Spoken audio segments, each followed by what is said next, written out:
Diálogo en Panamericana.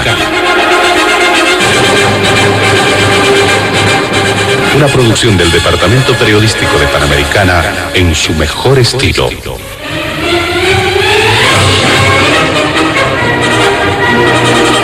Entrevistas exclusivas sobre temas que crean expectativa general. Diálogo en Panamericana. Los sábados al mediodía y cada domingo a las 8 de la mañana. Y en trasnoche a las 24. Quedan ustedes con el staff de periodistas de Radio Panamericana.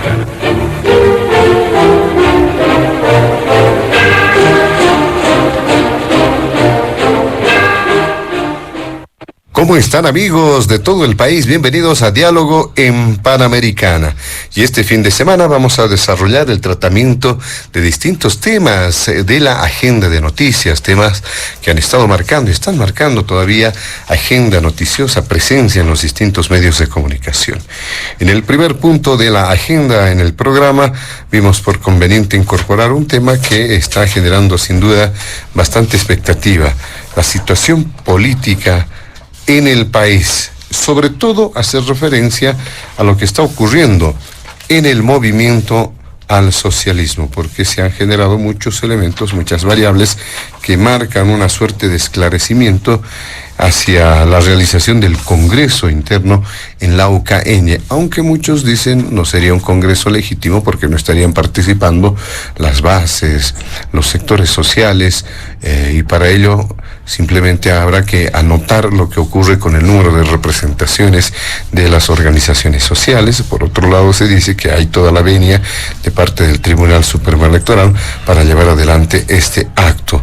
Este es el primer punto en el programa, aunque obviamente estamos hablando de toda la situación política, pero hacer énfasis, ¿no es cierto?, a lo que ocurre internamente en el movimiento al socialismo. Este es el primer punto del programa. El segundo tiene que ver con el curso del tema de las judiciales, con un nuevo recurso en el Tribunal Constitucional que detiene otra vez el proceso y el trabajo en el legislativo.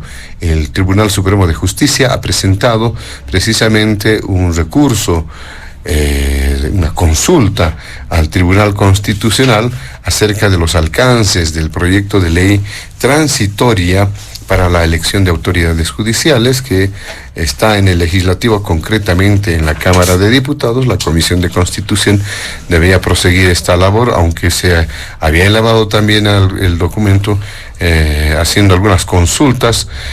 Ahí estaba el tema. Ahora, con este recurso ya en el Tribunal Constitucional, nuevamente queda detenido este proceso, siendo aún que se está mencionando en el mismo proyecto realizar elecciones en el 2024. Definitivamente no habrá elecciones el 2023.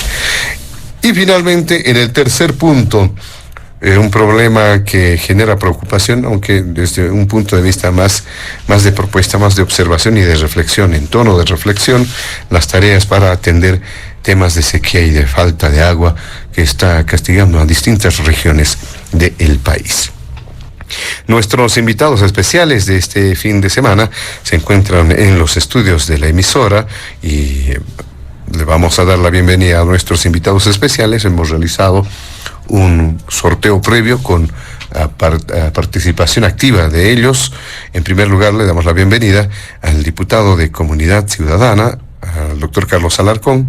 También está junto a nosotros el diputado del Movimiento al Socialismo, Héctor Arce, y finalmente está don Hugo Moldis como exministro de Gobierno, analista.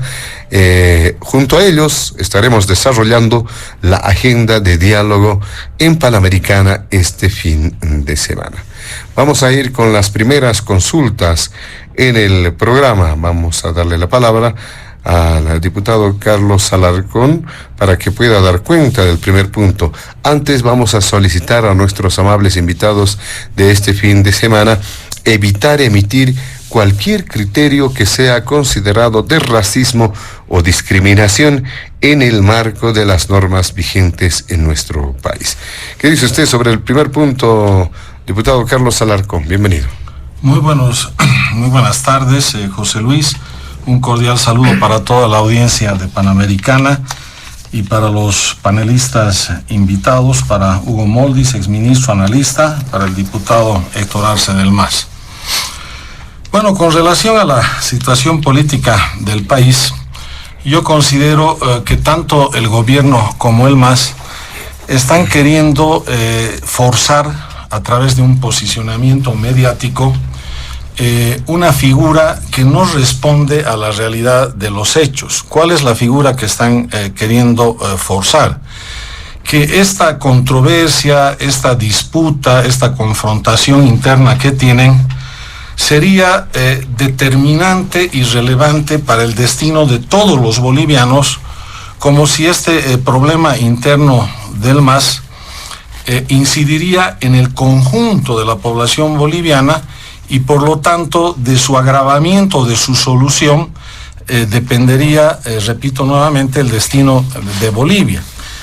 Y eso no es así, porque yo he traído datos estadísticos que demuestran ahora que el bloque del MAS, tanto del lado de vista como arcista, comparado con el año 2022, el año 2023 ya es minoritario y el bloque de la oposición es mayoritario, ¿no? Entonces hay un sobredimensionamiento intencional a través de este posicionamiento mediático para hacer creer que la única realidad política que existe y que es determinante es esta disputa interna dentro del MAS. Y es una disputa interna por aspectos de intereses muy particulares y muy coyunturales. Lo que está en juego en esta disputa es primero quién va a tener el dominio del partido, o sea, si va a ser Héctor Arce, si va a ser Luis Arce Catacora o si va a ser Evo Morales, ¿no? El que se va a quedar con el dominio absoluto dentro del MAS, y sobre todo y especialmente quién se va a quedar con la candidatura presidencial para el 2025 en representación del movimiento al socialismo.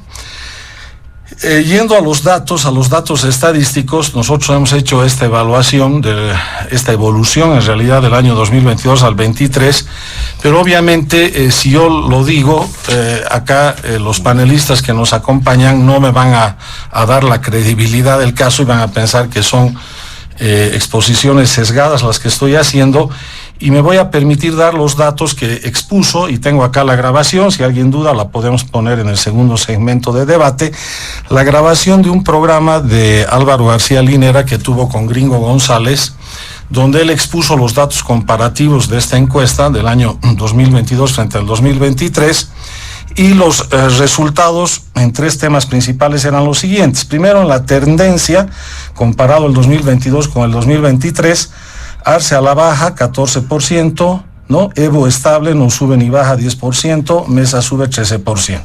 Repito, esto es lo que estaba explicando en ese programa Álvaro García Linera, y obviamente coincide con los análisis que nosotros hemos hecho de esta misma encuesta en estos dos periodos anuales.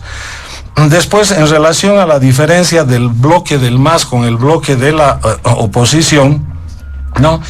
En el año 2022, tú tenías un nivel de aceptación del MAS del 40 al 42% y de la oposición del 30 al 32%. Es decir, en el año 22 el nivel de aceptación del bloque del MAS era mayor al bloque de oposición.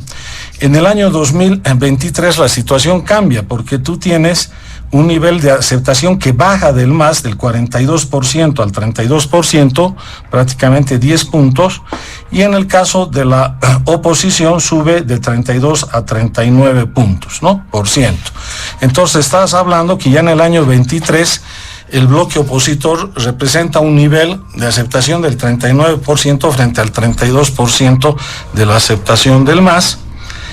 Y el tercer componente es cómo ven la situación del país, que eso tiene que ver con la gestión del gobierno. El año 2022, positiva 43%, negativa 35%. El año 2023 se invierte la ecuación, positiva 21% y negativa 58%. Aumenta el negativo este año en 23 puntos comparados con el año anterior. Entonces, números más, números menos, nos está demostrando esto, de que en realidad esta pelea interna dentro del MAS es una pelea interna que tiene que ver ya con sectores de la población, de la ciudadanía, que son minoritarios en este momento en la población boliviana. Esa es una primera constatación. La segunda constatación es que no es que los problemas estructurales que estamos viviendo en Bolivia ahora tengan como consecuencia esta disputa interna dentro del MAS, entre el abismo y el arcismo. Después de 16 años de gobierno del MAS, salvo ese interregno corto del gobierno de la señora Áñez, ya tienes un modelo de gestión desgastado, un modelo de gestión agotado, ¿no? Y entonces, independientemente de que esta división interna se profundice o se agrave, o más bien lleguen a una situación de reconciliación, la situación de la crisis estructural en varios ejes que voy a mencionar ahora va a ser exactamente la misma. Entonces no hay ninguna diferencia para el destino de Bolivia, sobre todo el próximo periodo de gobierno, el 2025, en el hecho de que el levismo y el arcismo se vuelva a juntar o se separe de manera más pronunciada o más intensa. ¿Cuál es el problema? El problema es que el espíritu del gobierno del MAS en estos 16 años es un espíritu de un gobierno autoritario que se caracteriza en esencia por el abuso de poder, y nosotros creemos que eso no va a cambiar ni con el presidente Arce ni con Evo Morales en el caso de que llegue a representar la candidatura unitaria del MAS. Nosotros creemos que este espíritu del abuso de poder se manifiesta en el abuso económico, en el abuso institucional, en el abuso político, el abuso social, en todas las dimensiones de la vida de los bolivianos y de la sociedad. Y eso se refleja en que estamos en una crisis de estancamiento económico en el país, donde los indicadores son clarísimos. Te he traído acá el reporte del Banco Central sobre las reservas de oro y de dólares, donde después de la ley del oro, solamente, dice este reporte, han logrado tener, por ejemplo, 10 vendedores legitimados para venderle oro al Banco Central. Y de esos 10 vendedores, el Banco Central solo ha comprado 68 kilos en 4 meses. Estamos hablando del reporte de mayo-agosto del 2023. Que en la venta han vendido 17 toneladas y que con el producto de esa venta han pagado prácticamente el servicio de la deuda externa del país, y que con eso habrían estabilizado el mercado cambiario, habrían tranquilizado las expectativas ciudadanas y habrían regularizado la fluidez de dólares en el país, lo cual es absolutamente falso. ¿Por qué? Porque si tú vas al mercado de dólares, en los bancos y hay un corralito de hecho, no te dejan sacar todos los dólares que tengas, en unas cuentas no te la dejan sacar de golpe. Segundo, el dólar en los bancos o fuera de los bancos te lo dan por goteo, a cuentagotas. Tercero, el valor oficial del dólar no es lo mismo que el valor del mercado paralelo. Inclusive hay economistas que hablan hasta ya de 3 mercados paralelos con diferente valor al del dólar oficial. El nivel de las reservas sigue cayendo hasta el suelo. Si has vendido 17 toneladas y por ley solo puedes vender 4.06 toneladas más, y con 17 toneladas no has resuelto tus problemas, ¿qué vas a poder resolver con las 4 toneladas que quedan? Si a eso le sumas que el nivel de las reservas y de la producción de gas está por los suelos, ¿no? Que inclusive ya Argentina le va a vender a Brasil y hemos perdido prácticamente el mercado argentino, podemos tener inclusive en riesgo el mercado brasilero, no se han hecho nuevos descubrimientos de nuevos reservorios de gas, la producción de gas está en un declive permanente. Si a eso le sumas, acá hay una publicación del diario Internet, dice gasto de las familias sube por alza de precios de los productos. El índice de precios al consumidor no refleja la situación de los bolivianos con respecto al aumento de su presupuesto para adquirir alimentos de la canasta familiar, y que no solo ha subido el pollo, sino también se han incrementado verduras, papa y varios productos de primera necesidad, más allá de lo que te dice mentirosamente o camufladamente el INE. Entonces es una situación económica por lo menos alarmante. Tienes una crisis de institucionalidad democrática, donde el objetivo de este gobierno es anular a la Asamblea Legislativa en su facultad de legislación y de fiscalización, y anular la renovación del órgano judicial, para que este gobierno se quede como el dueño y señor absoluto de los 4 poderes del Estado y haga lo que le venga en gana con relación a la aplicación de la Constitución y al tema electoral.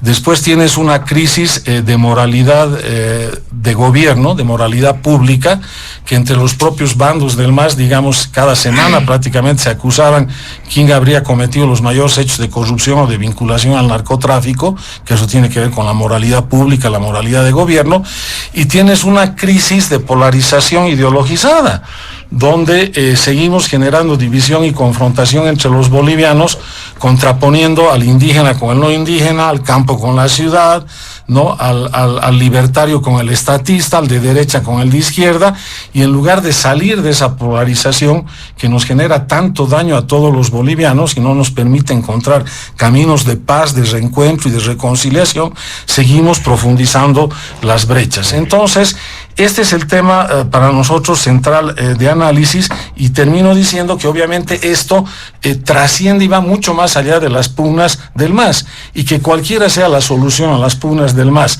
sea que se agraven o sea que se resuelvan, la situación de esta crisis estructural para nosotros va a seguir siendo la misma, y solo la puedes cambiar cambiando el gobierno del MAS el 2025, cualquiera sea su candidato. Muy bien, le agradecemos al doctor Carlos Alarcón. Le damos la palabra ahora al diputado de la bancada del Movimiento al Socialismo, Héctor Arce. ¿Qué dice sobre este primer punto? ¿Qué es lo que está ocurriendo en la política boliviana, sobre todo en el fuero interno, en el MAS, ante la proximidad del Congreso de la UCAeñe? Sí, bueno, gracias José Luis por la invitación. Un saludo especial a toda la audiencia de Radio Panamericana, de igual forma a los compañeros quienes el día de hoy compartimos este debate, compañero o colega Alarcón y al hermano Hugo Moldis. Mire, yo voy a empezar con una palabra que es un poquito dura, ¿no? Para nosotros Lucho Arce es un traidor, es un desleal y malagradecido. Pero ahora explico por qué llegamos a esa conclusión. Tengo acá una hojita, ¿no?, que es el currículum de Luis Arce Catacora, ¿no? Empezó a trabajar el 87 en el Banco Central de Bolivia, ¿no? Dice como trader y analista de mercado. Desde ahí hasta la fecha ha estado trabajando en las diferentes instituciones, ¿no?, áreas del Banco Central de Bolivia. Ha estado como ministro, hoy como presidente. Es decir, 36 años prácticamente trabajando en instituciones públicas. Antes denominado como funcionario público, hoy servidor público. Pasó por los diferentes gobiernos. Tengo acá Víctor Paz Estensoro. Trabajó para Víctor Paz Estensoro. Trabajó para Jaime Paz Zamora. Trabajó para Gonzalo Sánchez de Lozada, presidente. Trabajó para Hugo Banzer Suárez, ¿no? Yo leía un libro del dictador elegido.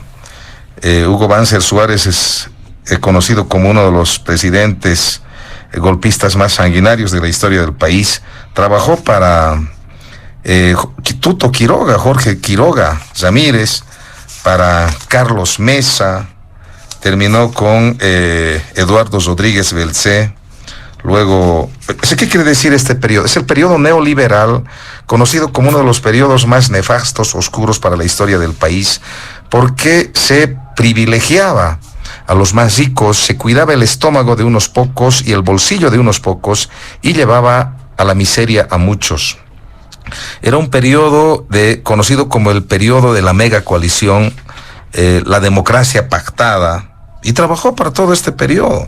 Entonces, ahora recién entendemos por qué esa brutalidad, esa obstinación perversa para ir contra la dirigencia del MAS, para ir en contra de Evo Morales, ¿no? Si bien Lucho Arce no sale directamente a atacar, pero lo hace a través de sus ministros, lo hace a través de sus viceministros, a través de estos dirigentes prebendales que hoy han sido cooptados o con pegas para sus familias o con plata, y eso se ha visto en los diferentes congresos ampliados de los cuales nosotros participamos. Es decir, don Luis Arce Catacora es alumno, ¿no?, que ha tenido como maestros estos presidentes del periodo neoliberal. Pero no solo es eso, ¿no? estaba revisando, por ejemplo, la militancia de sus ministros, ministras. Por ejemplo, acá tenemos el del ministro de Minería, Marcelino Quispe, tuvo como militancia de Alianza Social, ASP, ¿no? De Néstor Huanca, ministro de Desarrollo Productivo, era militante del MIR, con Jaime Paz Zamora. Edgar Pari tuvo como militancia Alianza Social de René Joaquino, también era militante del MIR.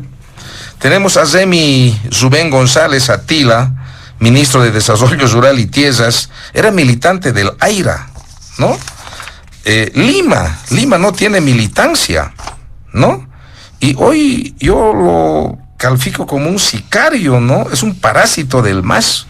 Sin ser militante, hoy amenaza con meter preso a Evo Morales, amenaza a todo el mundo. A mí por teléfono me dice, diputado, aténgase a las consecuencias, ¿no? Ese tipo de amenazas.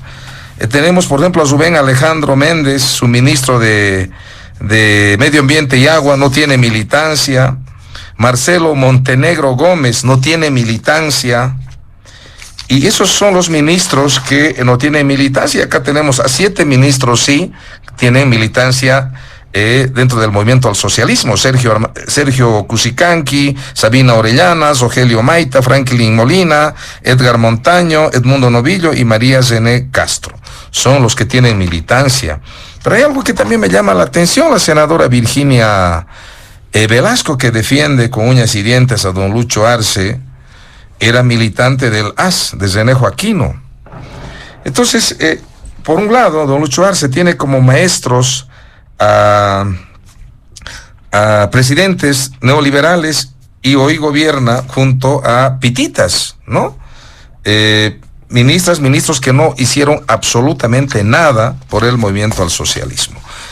Por otro lado, nosotros acá tenemos el Estatuto Orgánico del MAS, aprobado el septiembre del 2021, sale el documento, y tenemos la convocatoria, que tiene 9 hojas esta convocatoria para el Congreso del MAS, y lamentablemente le hacen meter la pata a don Lucho Arce, que no se da la molestia y la tarea de leer. Y acá habla de los delegados que tienen que enviar cada organización matriz. Por ejemplo, interculturales, 5 delegados, dice de manera textual, la CETSUT-CB, 5 delegados, Bartolina Sisa, 5 delegados, CONAMAC, 5 delegados, la CIDOP, 5 delegados. Don Lucho Arce, ayer o antes de ayer en su entrevista decía, han reducido a 5 los delegados. Dice claramente acá don Lucho Arce que estos 5 delegados es para el cuerpo ejecutivo de estas organizaciones sociales. Es para eso estos 5 delegados. Es para la directiva de estas organizaciones matrices. Y en esta misma hoja tenemos el detalle, por ejemplo, en La Paz, Cochabamba, Santa Cruz, tienen cada departamento a 150 delegados. Tenemos 120 delegados Chuquisaca, Potosí, 120 delegados Oruro, 100, Tarija, 100, Beni, 80, Pando, 70. En total hacen 1040 delegados. De estos 1040 delegados, aproximadamente el 40-45% son de estas 3 organizaciones matrices, interculturales, Bartolinas y la CESUT-CB. Entonces, por tanto, se miente, se desinforma al pueblo boliviano. Entonces, obviamente, como estos señores no son militantes del MAS, ¿no? Por ejemplo, acá tenemos de la señora Guillermina Cuno, es militante de Tradepa, ¿no? Lucio Quispe tiene militancia de UCS. Y por eso este congreso es del MAS, de los militantes, ¿no? Entonces, por esa razón, vemos con preocupación don Lucho Arce, si bien no es el que sale directamente, que por primera vez ha salido, pero lo hace a través de sus operadores políticos. Sabemos muy bien que este jueves pasado han presentado 4 amparos en Santa Cruz para inhabilitar o parar el congreso que se va a realizar.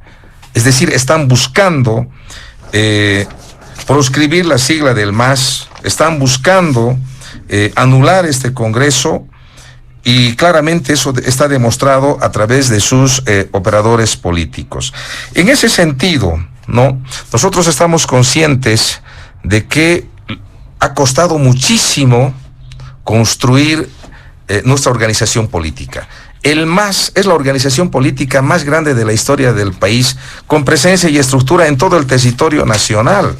Evidentemente el colega Alarcón decía que el MAS está dividido, etcétera, etcétera. Tienes razón, tenemos problemas. Pero yo me pregunto, ¿quién habla de comunidad ciudadana? ¿O quién habla de Creemos? Ni el más ocioso hoy no habla de esas organizaciones políticas. ¿Por qué? Porque no existen. No tienen una propuesta alternativa para el país. Sé que ellos también tienen que tener su congreso, pero yo no he escuchado de ningún tipo de congreso de estas organizaciones políticas. Entonces, en ese sentido, hoy vemos con mucha bronca, frustración, de que Luis Arce Catacora recibió el apoyo de Evo Morales. Le dio esa confianza a Luis Arce Catacora y hoy traiciona a Luis Arce Catacora.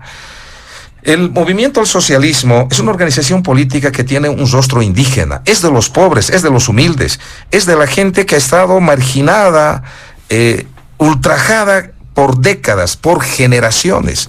Por tanto, construir este edificio, esta casa del MAS, ha costado muchísimas vidas, ha costado torturas, secuestros, asesinato, balacera. El trópico de Cochabamba en la década de los 80, 90, parte del 2000, era campo de batalla, donde se asesinaba. Tengo algunas fotografías de cómo el hermano Evo, ¿no? Marchaba día y noche, era amenazado por policías, golpeado, ¿no?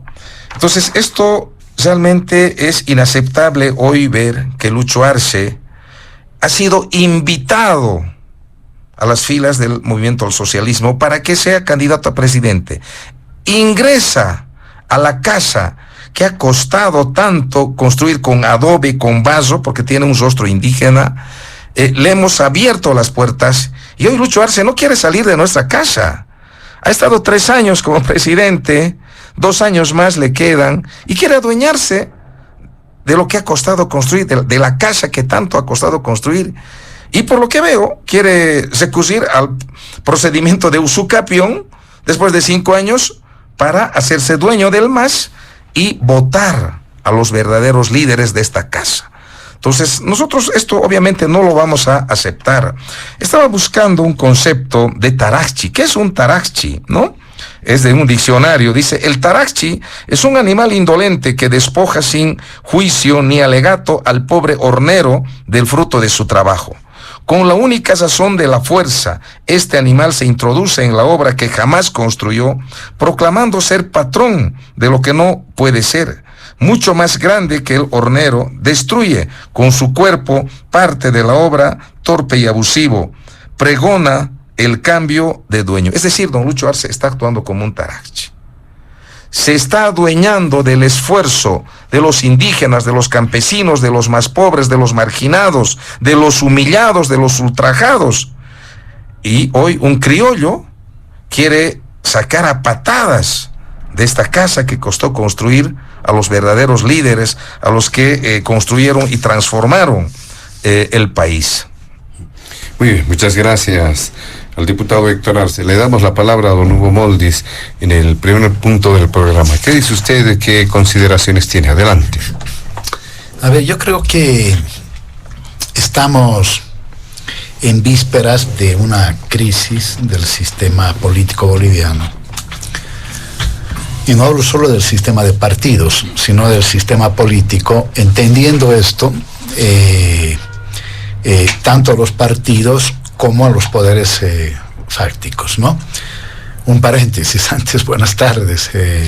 Me entré, estaba emocionado escuchando aquí a mis dos ponentes, al diputado Héctor Arce y al diputado Carlos Calderón, así que, bueno, Alarcón, perdón, así que un saludo aquí a ambos y a la audiencia que nos está escuchando dentro y fuera del país. Cierro el paréntesis. ¿Y por qué en las vísperas de una crisis? Porque el partido predominante en los últimos años ha sido precisamente el movimiento al socialismo.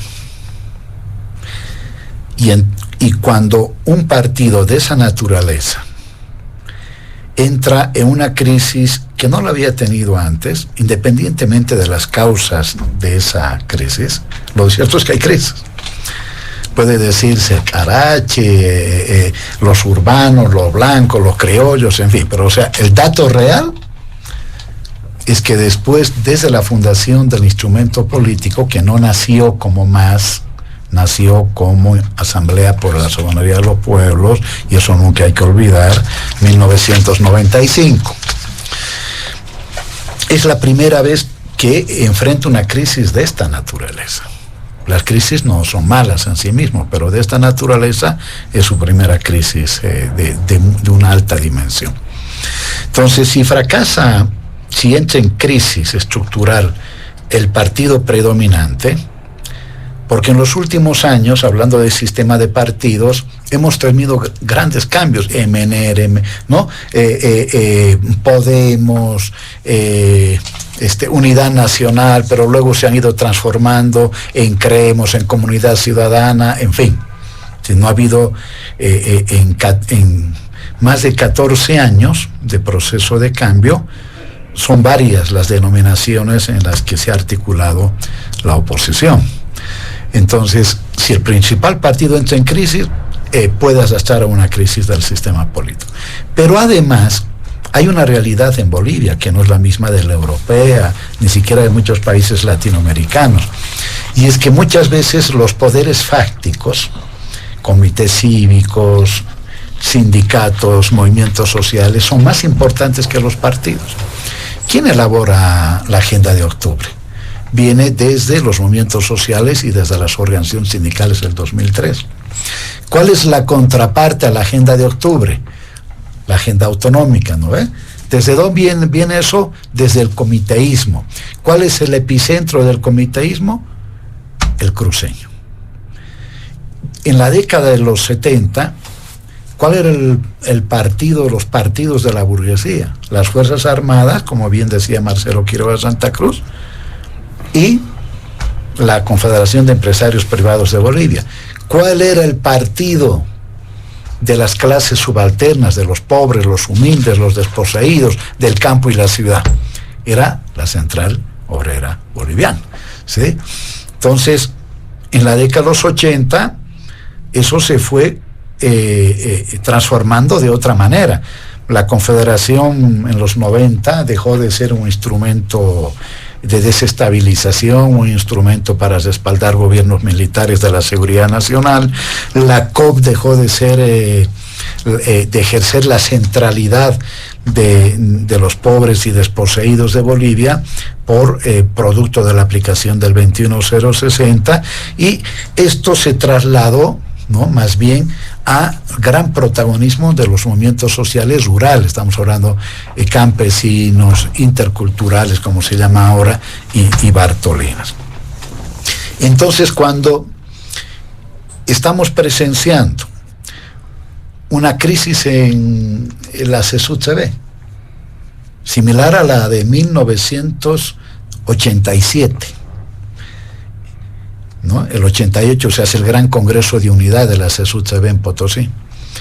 Cuando presenciamos problemas en otras organizaciones, unas a nivel nacional, otras a nivel departamental, entonces estamos presenciando no solamente un dato de las organizaciones que nuclean las reivindicaciones económico-corporativas, sino estamos presenciando la posibilidad de una crisis de esas organizaciones convertidas en factores de organización política, ¿sí?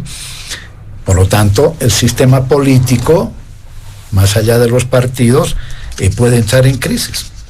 Y obviamente la crisis política va a determinar, ¿no es cierto?, una incertidumbre en el país y va a golpear evidentemente la economía. Fíjense, estas contradicciones al interior del MAS, estas tensiones al interior del MAS, han incidido en algunas cosas en el comportamiento de la economía, porque es así. La economía no está separada de la política, ni la política está separada de la economía. Ahí hay un primer dato que yo creo que quienes forman parte de lo que se llama la facción de evista tienen que tomar en cuenta, pero también todos, absolutamente todos, y creo que lo que tienen que hacer es encontrar otras formas de resolver esas contradicciones y esa tensión. Es la primera vez que yo estoy debatiendo con Héctor Arce, pero yo debo decirlo de manera muy fraterna, que esa intervención no ayuda. O sea, está bien, ayuda como un discurso ante los suyos, que quizás es el propósito en realidad de Héctor, de dirigirse a los suyos, ¿no? Con, digamos, algunas cosas que son parciales. Por ejemplo, él dice, del presidente Arce, estuvo en el Banco Central durante años y durante diversos gobiernos neoliberales. El Banco Central tenía una presencia institucional que creo que ayudó mucho en la estabilidad económica del país, independientemente de quién estaba gobernando. Entonces habría que, ¿verdad? Ahora, si dijera que entró producto de un favor político de un determinado gobierno, sería distinto. O dice, bueno, adenistas, semeneristas. Ha habido un importante ministro que fue asesor de Banzer, que fue ministro de Evo Morales, ¿verdad? Entonces, cuando se construye el instrumento político, hay un montón de gente que no militaba en la izquierda, no venía de la izquierda, venía de varios partidos, del MI, del MNR, etcétera, que votaban, sindicalmente eran radicales, ¿sí?, frente al neoliberalismo, pero políticamente más bien votaban por los partidos del neoliberalismo. Es algo que con mucha justeza, y aunque ya no esté aquí, no voy a quedarme con esta idea, porque es, yo creo que un gran razonamiento de Filemón Escobar, que en su momento decía, las masas tienen una actitud dual. Políticamente votan por los partidos del neoliberalismo, sindicalmente se oponen radicalmente al Estado, ¿sí? ¿Quién termina con esa dualidad? El instrumento político. Porque de la unidad social, económico-corporativa para lograr reivindicaciones, pasan a la unidad política, ¿sí?, y luego al triunfo electoral. Por ejemplo, yo no comparto mucho cuando el expresidente Evo dice, hemos pasado de la lucha social a la lucha electoral, ¿no? Sí, pero el medio es la lucha política. Porque las masas en Bolivia construyen mayoría social y mayoría política por fuera de las elecciones. Las elecciones simplemente oficializan esa victoria, ¿sí? Le dan carta de ciudadanía, le dan el resultado final. El instrumento político y nuestro pueblo, primero fue mayoría el año 2000 en la crisis del agua. En septiembre, cuando pretendieron instalar bases militares en el trópico, en febrero negro, en octubre frente a Sánchez de Lozada, ¿sí?, similar al año 1979, cuando triunfaron sobre la Natuch Bush y ya en la Asamblea Popular igual, ¿sí? Ojo. Entonces, hay momentos de dispersión y de fragmentación, de unidad. En los momentos de fragmentación pierde el pueblo, pierde. El momento de unidad, dentro de la diversidad, unos más socialistas, otros menos, comunistas, cataritas, etc. En momentos de unidad, gana, ¿sí? Entonces, el instrumento político, que luego se transformó en movimiento al socialismo, y todos sabemos cómo, porque prácticamente el organismo electoral negaba la certificación de firmas que presentaba el instrumento político. Finalmente, don David Áñez Pedraza es el que le da la sigla, ¿verdad? Entonces, muy bien. Yo coincido con Carlos Alarcón. Por primera vez, la oposición de derecha tiene la posibilidad de triunfar. El 60% de la gente está diciendo finalmente, ni estos ni los otros, estos arcistas o evistas, que se vayan, ¿sí?, porque los están decepcionando, porque el debate que hay no es político ideológico. El debate, quién es más corrupto que quién, y quién es más narcotraficante que quién, o quién es más protector que del narcotráfico que quién, me parece terrible hacerse agendar, que es lo mismo que le decían a Evo Morales durante los 14 años. hacerse agendar los términos del debate. Están reproduciendo el debate que la derecha y el imperialismo quiere para Bolivia. Y el resultado es que un 60% de la población hoy dice que si hubiera, en ese sentido no hay que alegrarse tanto, Carlos, porque dice, si hubiera un candidato viable, que no lo es Mesa, no lo es Doria Medina, no lo es lo que conocemos, ¿no? Si hubiera, ese 60% puede votar por ahí. ¿Qué significa eso? Que a pesar de esta potencial crisis, hay un 40%, oye, que la izquierda parta con un 40%, le da una ventaja sobre los demás increíble. Porque ese 60% no es por un candidato específico de la oposición de derecha, ¿sí? Y estoy seguro que ahora se van a fragmentar, porque todos van a querer doblarle la mano al MAS o al Pueblo o a la izquierda, ¿sí? Se va a fragmentar. Pero que ese 40% de la izquierda siga siendo en mucha cosa, a pesar ¿no? Pero evidentemente ha disminuido. ¿Cuál es la noticia más mala? No tanto que el 60% hoy pueda votar por un candidato de oposición que no existe y que no va a existir y que se van a fragmentar. Que ese 40% si se rompe, adiós, señores, adiós. Y nos vamos a quedar todos con un discurso radical, etcétera, etcétera, ¿sí? Póngale que la mayor parte de la intención de voto sea, no sé, las encuestas yo siempre le tengo mucho cuidado, ¿no? Las últimas encuestas, Carlos, de Diagnosis hace poco, ¿no? Le dan una... Arce aparece primero, segundo aparece Mesa, tercero aparece Evo, ¿sí? Pero la encuesta es una radiografía del momento, ¿verdad? Pero más votos aquí o más votos allá, más votos para Arce, menos votos para Arce, más votos para Evo, menos votos para Evo, si el bloque popular indígena campesino va dividido, no vamos a quedar 25% a un lado, 18-20% al otro lado, y eso significa segunda vuelta, y en segunda vuelta la derecha nos gana. Por lo tanto, ¿qué creo yo? Hay un cuestionado Congreso en marcha y hay una cuestionada organización de un cabildo en marcha. Esa es la realidad. Los políticos tienen que actuar sobre la realidad, ¿sí? Y creo que la realización de ambas cosas no debería cerrar las puertas al diálogo dentro del bloque popular, ¿sí? Discutir con dureza, en fin, menos con insultos y adjetivos, la verdad que no soy enemigo de eso, y que en la realización del Congreso, yo no creo que nadie esté poniendo en duda ni en peligro el Congreso.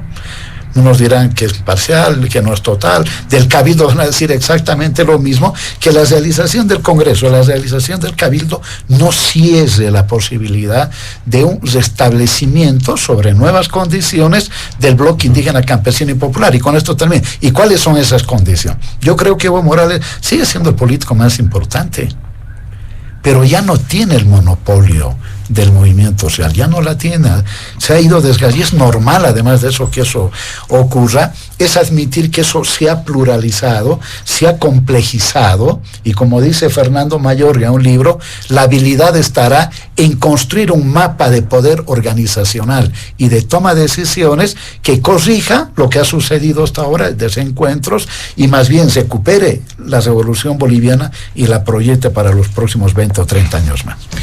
Muchas gracias, don Hugo Moldis. Como ustedes han podido percibir, amable audiencia, oyentes de todo el país, hemos dado bastante tiempo a nuestros expositores, nuestros invitados especiales en esta primera ronda del programa. Vamos a hacer una segunda en este primer punto para ir estableciendo algunas puntualizaciones, apuntes seguramente que tienen sobre el primer punto, cerrando el primer punto, pero vamos a limitar por favor el tiempo de participación. Muy breve, de manera muy breve también, diputado Carlos Alarcón, adelante. Sí, gracias, José Luis. A ver, con relación a la observación de mi colega Arce, el problema es que Comunidad Ciudadana, a diferencia del levismo y el arcismo, no está en una incontinencia electoral. Faltan 2 años y medio para las elecciones y lo único que les preocupa a Evo y Arce es proclamarse o autoproclamarse y competir por una candidatura que recién tiene que definirse en el mejor de los casos a fines del próximo año, que es la fecha establecida para las primarias. Y eso es un terrible daño para el país, porque obviamente, sobre todo del lado del gobierno, descuidas pues la agenda de prioridad de necesidades vitales de los bolivianos. A los bolivianos en este momento les preocupa cómo vas a resolver la crisis económica, cómo vas a resolver la crisis de institucionalidad, cómo vas a resolver la crisis de gobernabilidad, cómo vas a resolver la crisis de moralidad pública. Esos son los temas que están afligiendo al ciudadano, y todos los días se encuentran en los medios de comunicación con una champaguerra de cuál va a ser el mejor o el peor candidato.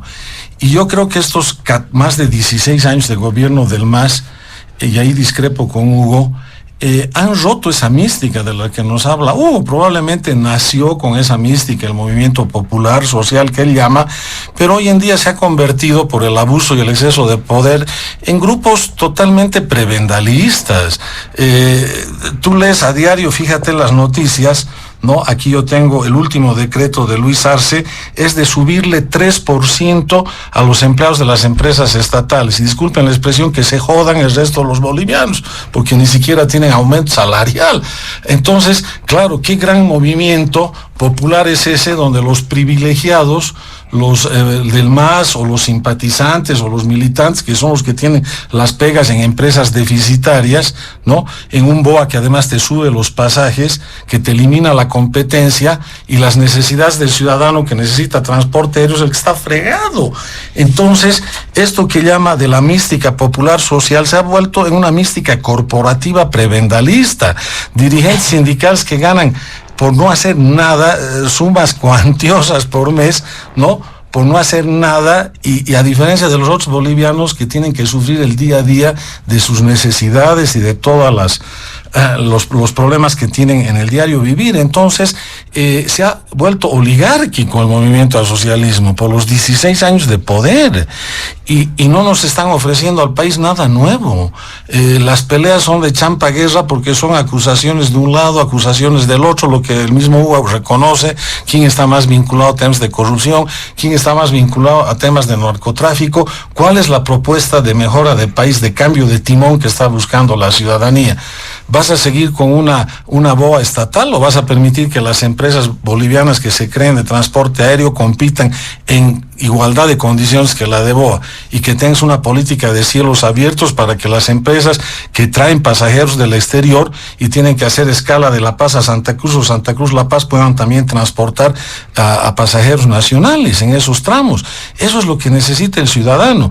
Entonces, al ciudadano lo siguen estafando y engañando con la etiqueta, el marbete de las etiquetas. Como nosotros somos los que representamos al pueblo, a la izquierda y al segmento popular, solamente vamos a decretar aumento salarial para los que trabajan en las empresas públicas, para los que están yendo a proclamar a sus césares en los eventos de masa supuestamente que tienen, y que después obviamente el beneficio va para unos pocos de los que están ahí, y todos los demás del pueblo están fregados. El tema del alza de los productos de la canasta familiar, les acabo de leer ese artículo donde dice que productos básicos de la canasta familiar que no refleja el INE están subiendo dramáticamente, y en lugar de eso el presidente Arce está preocupado de pelearle la candidatura a Evo Morales. Eso es lo que estamos viviendo todos los días en el país. ¿Eso es ser revolucionario? ¿Eso es dar una respuesta a los grandes sectores sociales que necesitan mejorar su vida día a día? Creo que no. Yo creo que ha perdido el rumbo el movimiento al socialismo en sus dos vertientes, y la ha perdido porque se ha oligarquizado. Pues es un partido que después de 16 años de poder, lo único que vislumbra en el horizonte inmediato es las prebendas y los privilegios del poder. Eso es lo que estamos viviendo. Y de toda esa gran cantidad de gente y ciudadanos que lo sigue, que está disminuyendo significativamente, porque se están dando cuenta que esta no es la verdadera respuesta que necesita Bolivia el 2025, entonces cada vez el caudal electoral que tiene va decreciendo, y por justificadas razones. Ahora, en relación a la oposición a comunidad ciudadana, nosotros estamos ahora priorizando la agenda de Estado del país. Esa es la que a nosotros nos preocupa. Ya habrá tiempo para ver el tema electoral, ya habrá tiempo para ver si la oposición va a ser capaz de plantearle una unidad estratégica. Yo, por ejemplo, a mí no me gusta hablar ni de frente único, ni de la unidad por la unidad, todos contra el MAS o contra el gobierno para que gane a rajatabla la oposición. No, tiene que haber una unidad estratégica sobre la base de un planteamiento que te resuelva estas crisis estructurales sobre ese modelo autoritario de abuso de poder, que te resuelva el modelo de gestión económica, que te resuelva el modelo de gestión institucional democrática, que lo estamos perdiendo, y este gobierno especialmente está haciendo tabla rasa en este momento con el legislativo y con el judicial. Tenemos que resolver el tema de la moralidad en la gobernanza pública, en todas las instituciones del Estado, temas de narcotráfico, temas de corrupción. Tenemos que resolver el tema de la polarización ideologizada, cómo vamos a generar puentes de reencuentro, de armonía, de paz social y un mecanismo donde nos podamos entender sin matarnos unos a otros, que es lo que está necesitando Bolivia, y seguimos hace años y años entrampados en esta guerra de guerrillas, o sea, guerra de guerrillas figurativamente, donde en lugar de buscar mínimos común denominador y consensos, no podemos generar un mínimo consenso de Estado, porque estos o son de derecha, o estos son de izquierda, o estos son los enemigos, o estos otros igual. Entonces estamos llevando a un desastre al país, en un momento donde más necesita Bolivia que haya un escenario de reencuentro, de reconciliación, de paz social. Eso es lo que a nosotros nos preocupa. Y habrá pues momento para el tema electoral, y habrá momento para plantear la unidad estratégica, inclusive el perfil de liderazgo que requiere esa unidad estratégica. Bolivia, para mí, lo prioritario, el 25, es recuperar a Bolivia, la democracia en Bolivia, frente a un gobierno autoritario, y recuperar la economía en Bolivia. Esos creo que son los dos grandes desafíos el 2025. Muy bien, gracias, doctor Carlos Alarcón. Diputado Héctor Arce, sus puntualizaciones y apuntes en el primer punto, cerrando el primer punto. Sí, bueno, nosotros somos conscientes, honestos, que tenemos serios problemas al interior de nuestra organización política. Yo voy a serle honesto con el país. No veo ya una posibilidad real de una posible reconciliación. De ver en el futuro un abrazo sincero de hermandad, de fraternidad, de compañero, no veo yo, definitivamente. Probablemente se dé un abrazo de hipocresía. Hubo alguna reunión por ahí, no diré dónde, con quiénes, cuándo, pero hubo una reunión muy importante precisamente para resolver estas diferencias entre Luis Arce Catacora y el hermano Evo Morales. Pero fracasó esa reunión, se frustró esa reunión, porque Lucho Arce fue a esa reunión con una mentalidad cesada, ¿no? Cesada, ninguna apertura a poder moderar, yo diría, sus voceros oficiales como Cuellar, Angélica Ponce, Freddy Bovarín, Sabina Orellana, Tosico, viceministro Vilca y muchos otros. Por tanto, no veo yo una posibilidad real de una reconciliación, definitivamente. Segundo, ¿por qué existe tanta molestia al interior de nuestra organización política? La pregunta es, Lucho Arce, ¿a qué organización social está afiliado? ¿No? Nos preguntamos muchos de nosotros en qué movilización del pueblo, de organizaciones sociales, Lucho Arce estaba en la primera fila, marchando, bloqueando, o estaba en huelgas de hambre. No ha estado Lucho Arce en ninguna movilización, jamás. Yo hacía, como analogía, construir nuestra casa del MAS con adobe, con piedra, porque es lo indígena. No aportó con ninguna piedra, no ha estado Lucho Arce, al igual que muchos de sus ministros. Por tanto, hoy que pretenda hacerse dueño de la sigla del MAS es inaceptable, no se lo va a permitir.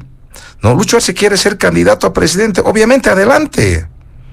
Que le cueste construir su organización política, que le cueste, que construya, pero que no le asalte a lo que es del MAS, donde no hizo absolutamente nada. Hablan de un frente amplio, Lucho Arce, su vocero Freddy Bovarín habla, y hoy me doy cuenta, claro, obviamente, tiene ya ese frente amplio. En La Paz, Eva Copa, Iván Arias, Félix Pazzi lo apoyan. En Potosí, Zenejo Aquino lo apoya. En Sucre, el gobernador lo apoya de Sucre y en Cochabamba, gran aliado de Manfred Reyes Villa, ¿no? Héctor Cartagena de Quillacollo, incluso le cierran 15 procesos penales a Manfred Reyes Villa. Entonces, estos son los hechos que definitivamente nos han indignado como miembros activos de nuestra organización política. Por otro lado, nosotros vemos que siento yo que Lucho Arce es presidente del país Alicia Las Maravillas, definitivamente, ¿no? El otro día hacías referencia de que la tasa de desempleo es la más baja de la región y que está oscilando por el 4%, por favor. Yo les recomiendo a don Lucho Arce que se dé una vueltita por los principales mercados del país, que averigüe a cómo están los precios de los principales productos de la canasta familiar, que converse con los taxistas, si hay o no hay fuentes de empleo, que converse con los gremiales, que converse con los empresarios. He estado en varias reuniones con empresarios donde le decían al hermano Evo, con usted hicimos plata, trabajamos duro, hicimos plata. Hoy no nos dejan trabajar, nos persiguen, nos acosan, no hay dólar, hay escasez de gasolina diésel en Santa Cruz. Entonces la gente expresaba. Por eso la gente a donde yo voy le dice a Evo Morales, hermano Evo, tienes que volver a ser presidente para salvar a Bolivia por segunda vez. Entonces ahora vemos nosotros que Lucho Arce, al tomar la decisión de no participar del Congreso del MAS, para mí implica la autoexpulsión, la autoexclusión, el automarginamiento del movimiento al socialismo. Definitivamente, no encuentro yo otra explicación. Y bueno, en relación a algunas puntualizaciones, ¿no? Que realizaban los compañeros, por ejemplo, ¿no? Yo veo algunas encuestas que sacan, que son evidentemente, una encuesta es un dato estadístico que te da ciertas referencias de cómo está, en este caso, en el tema político. Pero decir hoy que la oposición tiene la posibilidad de ganar, no creo definitivamente. No, yo creo que es ya demasiada osadía.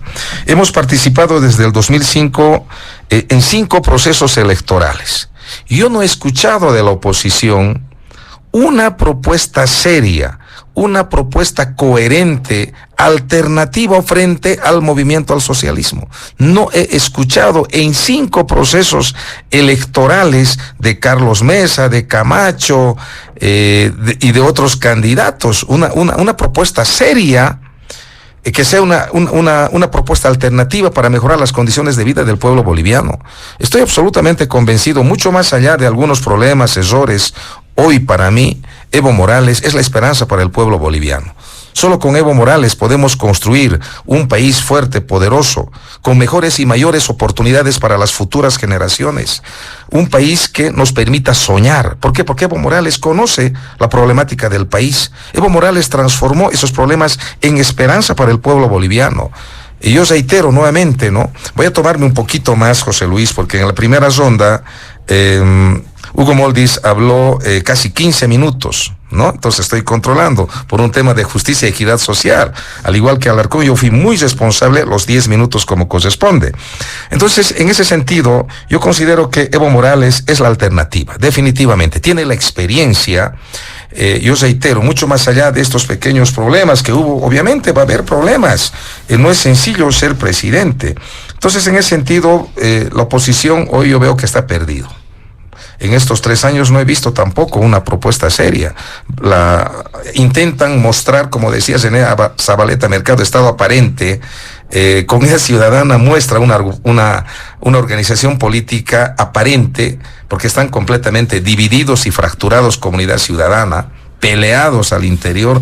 Por eso es que Lucho Arce tiene entre 9, 11 votos de Comunidad Ciudadana para aprobarle sus proyectos del censo, la ley del oro, el segundo tema es esto, de creemos lo mismo, ¿no? De creemos lo mismo, creemos está completamente dividido, fracturado.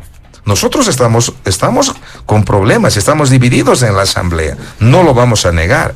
Entonces, en ese sentido, yo veo que mucho más allá de estos pequeños problemas, conflictos que tengamos, hoy la gente se acerca al hermano Evo Morales. Y le pide, incluso en algunos casos con llantos en los ojos, le dicen, hermano Evo, tienes que volver a ser presidente para salvar a Bolivia por segunda vez, ¿no? Entonces, ¿qué nos queda de aquí en adelante? No podemos dejar a la organización política que hizo historia en el país, que transformó la vida del pueblo boliviano, que nacionalizó la vida a los hidrocarburos, que se recuperó las empresas estratégicas en manos de traidores, en manos de desleales. Por tanto, nuestra obligación hoy es patriótico de la militancia. Tenemos que recuperar este poder político secuestrado por estos usurpadores, por estos desleales. Yo siempre digo, podemos perdonar muchas cosas del amigo, del compañero, pero no podemos perdonar la traición. Y Lucho Arce traicionó. Por tanto, nosotros estamos trabajando en un proyecto político que es de torno a la Casa Grande del Pueblo. Esa Casa Grande del Pueblo fue construido para diseñar programas y proyectos que le mejoren la vida del pueblo boliviano, del niño, de la niña, del joven, del adulto mayor, de la mujer. Hoy, lamentablemente, en esa Casa Grande del Pueblo se promueve la corrupción, se protege a los delincuentes. Es ahí, en esa Casa Grande del Pueblo, se reparten la plata de las coimas, ¿no? Se distribuyen el dinero, porque entra y sale como si nada la plata de esa Casa Grande del Pueblo. Eso no podemos permitir, no podemos tolerar. Y don Lucho Arce, reitero, yo si quiere ser presidente, ahí está, puede ir, quizás ahí está en ese Frente Amplio. Acá mañana pasado, gran amigo con el colega Alarcón, que estará ahí para ser como candidato de ese Frente Amplio. Adelante, que le cueste. Termino con esto, ¿no? Si Lucho Arce quiere ser candidato, adelante, no va a ser candidato con el MAS, va a tener que pasar por encima de nuestros cadáveres, porque nuestra gente, nuestra militancia verdadera está muy dolida por todo lo que está haciendo Luis Arce Catacora. Hoy Luis Arce Catacora persigue a los fundadores a través de sus operadores políticos. Hoy a través de sus operadores políticos amenaza, gasifica, quiere meter preso. Lucho Arce me decía en una reunión y me señaló con la mano y me dijo, diputado Arce, mi familia es honesta, ¿no? Con una bronca y unos ojos que ya saltaban de ahí. Obviamente vamos a asumir toda responsabilidad. Entonces estamos preparados para este proyecto político de retorno a la Casa Grande del Pueblo con el hermano Evo para salvar a Bolivia por segunda vez. Con esa última afirmación del diputado Héctor Arce, sus criterios, don Hugo Moldes, sus puntualizaciones. Sí, a ver, cuando nace el instrumento político, nace para nuclear no solo a los movimientos sociales, porque no todos forman, o de movimientos sociales, no todos forman sindicatos, sino también para organizar a los ciudadanos y ciudadanas de las ciudades que tienen lógica individual, no tienen lógica de movimiento social o de sindicato. Es decir, un instrumento político para todos. Con las palabras de Héctor Arce, se desconoce el aporte al país de hombres y mujeres de las ciudades, que puede ser que no sean de sindicatos y movimientos sociales, pero que trabajan por la patria, y trabajan desde hace años por la patria, desde el propio gobierno del presidente Evo Morales, y que hoy continúan. No creo que sea políticamente adecuado ni prudente desconocer el aporte de los ciudadanos y ciudadanas que no pertenecen a una organización social. Pero además de eso, se sabía de eso de no solamente Luis Arce, ¿cuántos ministros, viceministros en el gobierno de Evo que no eran de izquierda, Héctor? No eran de izquierda, no venían de la izquierda, pero estaban ahí. Algunos habrán tomado partido conscientemente, otros de manera oportunista, no sé, pero no venían de los movimientos, ni siquiera venían de las organizaciones de izquierda, ¿ya? Entonces, hoy descalificar a alguien que lo llevaron, porque no nos olvidemos que el empleado nacional de Guanuni decidió otro binomio distinto al que salió desde Buenos Aires, y yo creo además de eso con una justa decisión del expresidente Evo Morales, porque en ese momento el país necesitaba alguien que le dé certeza económica, que le dé tranquilidad, en fin. Entonces, y creo que Luis Arce representa, ojo, Luis Arce viene de militar en la izquierda, viene, no es ningún aparecido como otros que estuvieron al lado de Evo y que muchos de nosotros cuestionábamos. Yo no escuché la fortaleza, la contundencia con la que Héctor habla ahora, hablar en el pasado entre el año 2006 y el año 2019, ¿sí? No, larga sería la lista, ¿no? Segundo, hay un problema. El problema es de representación. Evidentemente, la lógica, aparato de partido entre comillas, porque en realidad en el sentido clásico leninista no es el más un aparato de partido, pero el aparato está empezando a imponerse sobre la lógica de los movimientos sociales, y eso es verdad. Fíjense, libros que recogen lo que pasó el año 2019. Y la gente decía, ¿por qué no salieron a defender en masa al expresidente Morales? Que defiendan sus ministros, decía, que defiendan los funcionarios públicos. ¿Quiénes decían eso? Muchos dirigentes y mucha base de los movimientos sociales. Los movimientos sociales fueron, yo no creo que haya sido con intención, pero los movimientos sociales fueron relegados desde el 2016 para adelante. El gobierno y el MAS se fueron convirtiendo en un gobierno y en una estructura política de la clase media, entre comillas, que fueron los que tomaban decisiones a espaldas de los movimientos sociales. Eso no está ocurriendo ahora, eso ha ocurrido desde el año 2016. Por lo tanto, lo que vamos a tener en el Congreso es una mayor representatividad territorial más que funcional, ¿sí? Más importancia de los distritos que de las propias organizaciones. Ahora, en todo eso, yo creo que está en medio de la estrategia imperial. La estrategia de los Estados Unidos es meter fuego donde pueda. Meter fuego a evistas contra arcistas y arcistas contra evistas y estos contra aquellos, en fin, ¿sí? ¿Quién sale ganando de eso? Sale ganando la derecha. Ojalá yo me esté equivocando, sinceramente. Ojalá. La política no son solo 2 más 2, es 4. La política es percepción. Y yo creo que hoy la percepción política de la gente, ¿no?, es una percepción de decepción, de dolor, porque unos dicen, ¿por qué yo voy a tener que decidir si soy de tal fracción o de tal facción? ¿Por qué?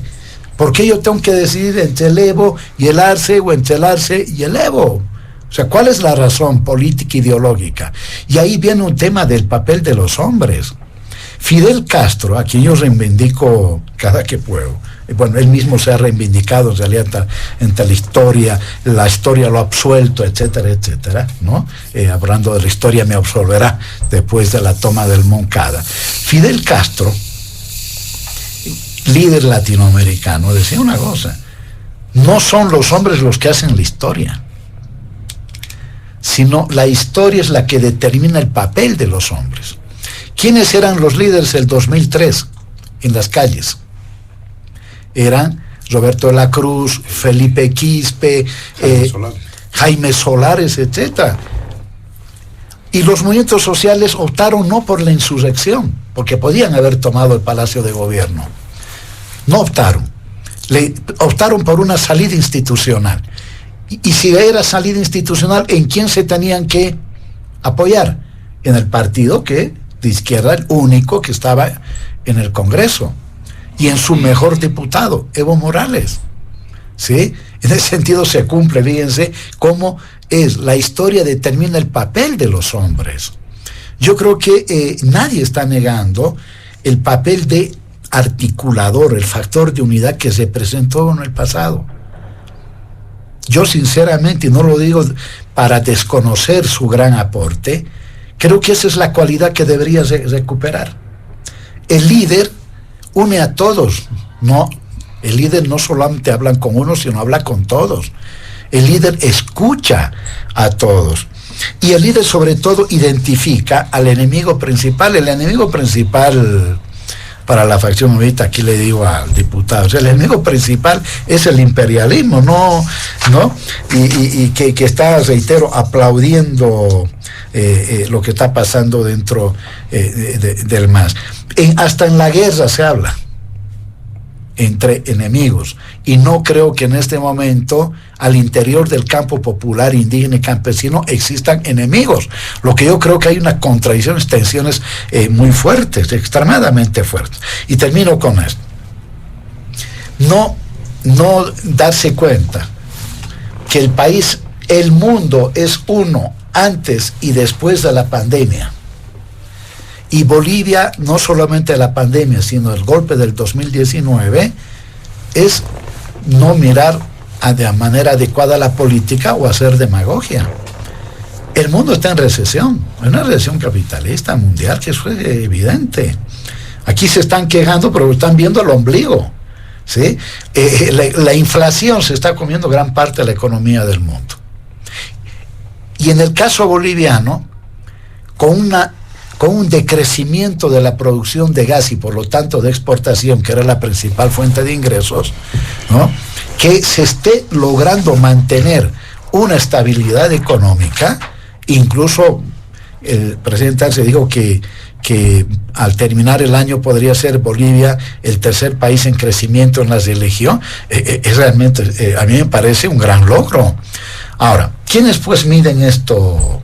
Les digo a mis oponentes, ¿lo mide el gobierno o lo miden organismos en base a una misma metodología para todos?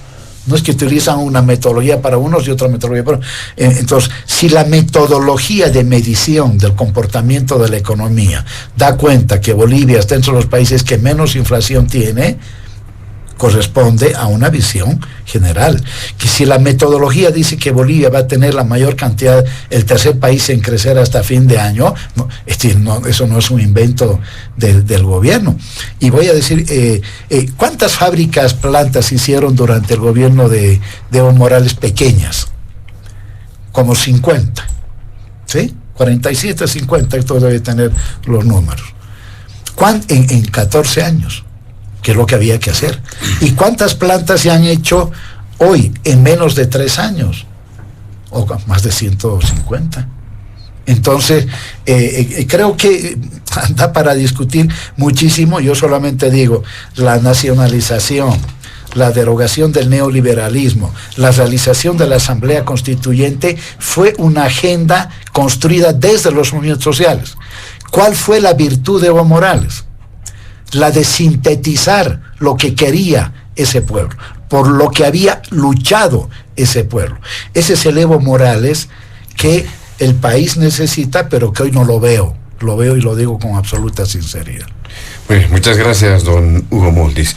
Nos vamos rápidamente al segundo punto de diálogo en Panamericana, de trascendencia también, es de conocimiento público, que recientemente se ha comunicado que el Tribunal Constitucional ha aceptado un recurso de parte del Tribunal Supremo de Justicia, una consulta acerca de los alcances del proyecto de ley transitoria sobre las elecciones judiciales.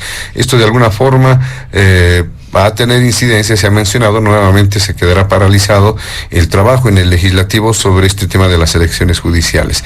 ¿Qué es lo que va a ocurrir hacia adelante?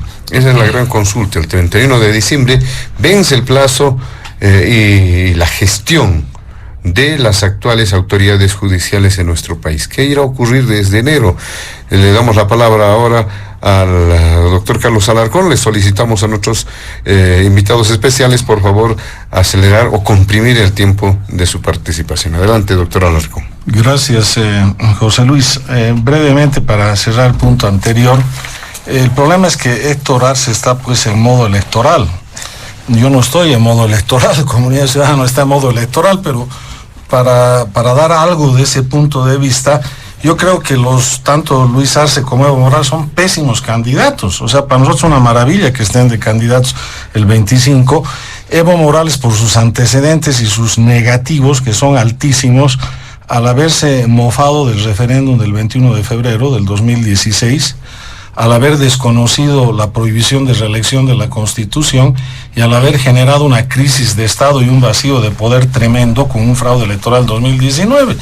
Y Luis Arce Catacora, otro pésimo candidato, donde va a pasar a la historia por haber mandado al tacho la economía y al tacho las elecciones judiciales. Y con esto entro al tema de las elecciones judiciales. En el tema de las elecciones judiciales, fíjense, hay una reciente encuesta de Ipsos Mori, donde dice que el 8.5 de 10 bolivianos desconfía de la justicia y la mayoría ve mal manejo presidencial del tema. El 85% de la gente considera que el sistema de justicia es poco o nada confiable. El 13% indica que es algo confiable y solo 1% cree que es confiable, según la encuesta realizada en 10 ciudades de Bolivia. Por otro lado, el 78% de los consultados considera que el presidente Luis Arce hace un manejo malo, muy malo, de esta problemática. Solo el 10% de los encuestados opina que el presidente hace un manejo bueno, muy bueno del tema. La encuesta fue realizada entre el 10 y el 26 de junio de 2023 con una muestra de 2.000 personas mayores de 18 años, un margen de error de más o menos 2.19% en las 9 capitales de departamento y el Alto. Y el dato significativo es que en Santa Cruz es la ciudad donde mayor desconfianza existe en el sistema judicial, con 90% del total, seguida de Trinidad con 89%, Oruro con 88%, La Paz y Sucre con 86% cada una, Cochabamba con 84%, Tarija con 83%, Potosí con 82% y finalmente el Alto y Cobija con 78% de desconfianza cada una. Este es un estudio cuantitativo y esto está reforzado por un reciente estudio cualitativo de la Fundación Eber, ¿no? Un método Delphi, que señala en la gestión presidencial, en los varios tópicos de la gestión presidencial, señala que la reforma de la administración de justicia tiene un aplazo el presidente, sumado entre los que dicen que es pésima y mala, del 82% en este estudio cualitativo, que tiene correspondencia casi textual con el estudio cuantitativo de Mori.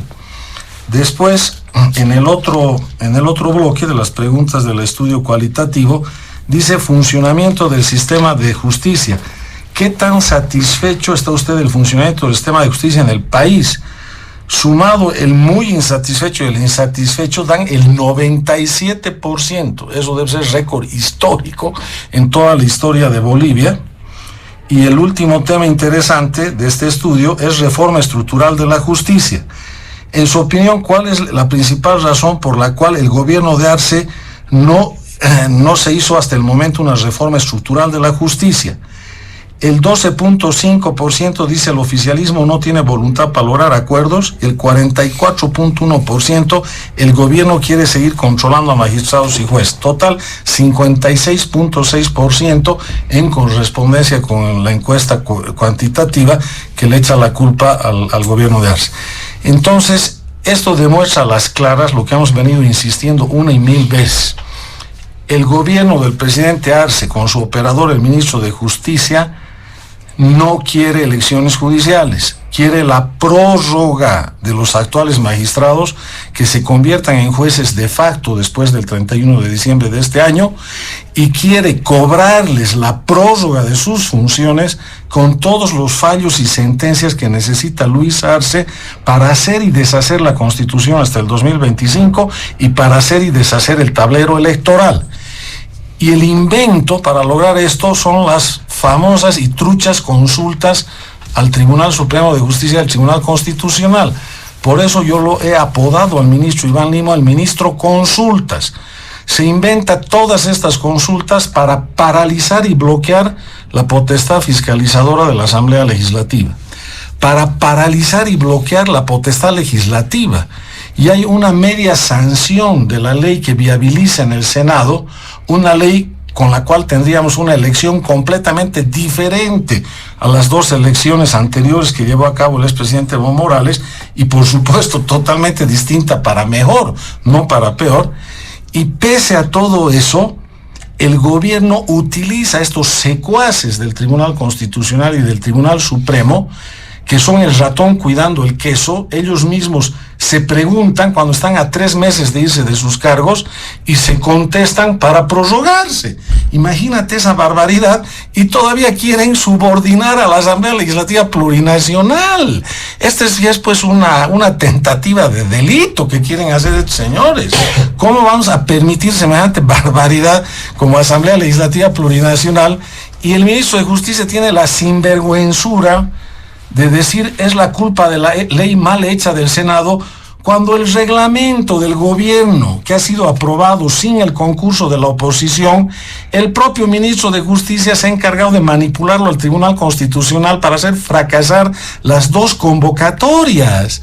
Y no hemos tenido ni una sola sesión en la Comisión de Constitución de Diputados para tratar las supuestas observaciones que tiene el ministro de Justicia con la ley aprobada en el Senado. Si su actitud fuera sincera de que le preocupa mucho el contenido, no le preocupaba el contenido del reglamento, que se lo tiró abajo como maniobra premeditada su secuaz del Tribunal Constitucional para llevarnos a una situación imposible con los tiempos y que no haya elecciones judiciales. Eso no le preocupaba. Pero ahora, si le preocupa de verdad el contenido de la ley del Senado, ¿por qué no hemos tenido ya varias sesiones en la Comisión de Constitución para discutir esas observaciones? Ni una sola sesión. Y Jerjes Mercado y Jáuregui, que son los operadores del IME y de Luis Arce para sabotear las elecciones judiciales, ahora resulta que Jerjes Mercado está en Sucre yéndole a preguntar a sus secuaces, haciendo el show, haciendo la parafernalia, el teatro, para ver cuándo van a responder esas consultas, porque dice que estaríamos nosotros imposibilitados de sesionar en la Asamblea Legislativa y nos ponemos subordinados al gusto de estos señores que quieren prorrogarse por orden del gobierno en sus cargos. Háganme el favor. Lo que nosotros tenemos que hacer ahora es el plazo que da la Constitución para la Cámara Revisora, que es en este caso la Cámara de Diputados, se vence, hoy día se ha vencido, justamente hoy día sábado se vencen los 30 días, está vencido el plazo. Y entonces tenemos que presionarlo a Choquehuanca que cumpla su deber constitucional y sagrado ante la patria, y ojalá que haya leído estas encuestas y estos números de lo que se va a exponer si no lo hace, para que se convoque al Pleno de la Asamblea Legislativa, para que las 2 cámaras reunidas, senadores y diputados, de una vez por todas, con las modificaciones que correspondan, sancionemos la ley aprobada con media sanción en el Senado. La Constitución dice que si se venció el plazo como que se venció el día de hoy, ya perdió competencia a la Cámara de Diputados.